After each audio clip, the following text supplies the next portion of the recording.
Hello বন্ধুরা, আমাদের মালদা শহরে এই প্রথমবার ওপেনিং হয়ে গেছে প্রথমবার শিলিগুড়ির খাইবার পাস, যা মালদায় এই প্রথমবার অনুষ্ঠিত হতে চলেছে।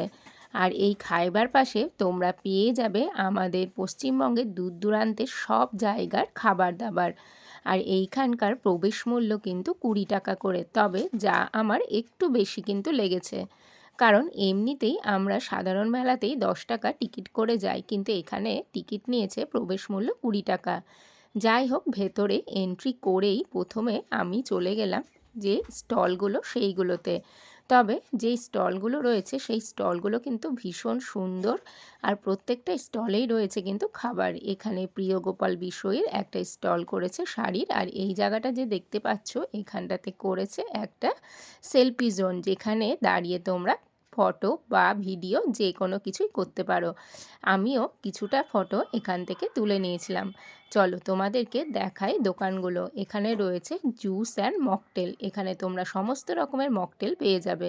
এছাড়াও রয়েছে সুন্দরবনে ফিশ বার্গার, এখানে ফিশ কাটলেট থেকে শুরু করে সব কিছু আইটেম কিন্তু অ্যাভেলেবেল, তবে দাম কিন্তু একটু বেশি। আর এখানে আমাদের সব থেকে ফেমাস চলে এসেছিলো টার্কিস, যা এই বাচ্চা ছেলেটা কিন্তু অনায়াসে নিয়ে নিয়েছিল। আর ওকে এই দেখো আইসক্রিমের যে দিয়েছে কতটা, যা একটু মজা তো হলো। আর এখানে রয়েছে তন্দুরি চা, চকলেট চা, মালাই চা। তবে একটু চা টেস্ট করার জন্য আমি অর্ডার করেছিলাম তন্দুরি চা, যা খেতে কিন্তু অসাধারণ। আর কফি চাও তোমরা খেতে পারো বা চকলেট চাও খেতে পারো। আমি তো এখানে তন্দুরি কফিটা অর্ডার করেছিলাম, আর খুব সুন্দর, আর কতটা ফুটছে দেখছো। তবে চায়ের যে কোয়ালিটি আর ফ্লেভার বেশ সুন্দর, ভালোই লেগেছে আমার। এখানে রয়েছে অনিয়ন, স্প্রিং পটেটো, আরও অনেক রকম চিজ। আর এইখানে রয়েছে অক্টোপাস, আর এখানে অক্টোপাস কিন্তু আমি দেখেও ছিলাম তবে খাইনি। এছাড়াও রয়েছে ব্যাম্বু বিরিয়ানি, আর এখানকার ব্যাম্বু বিরিয়ানি কিন্তু খুব সুন্দর আর বেশ ভালো। আমি অর্ডার করেছিলাম তবে বাড়িতে এসে খেয়েছিলাম, যেটা ক্লিপিংসটা তোমাদের দেওয়া হয়নি।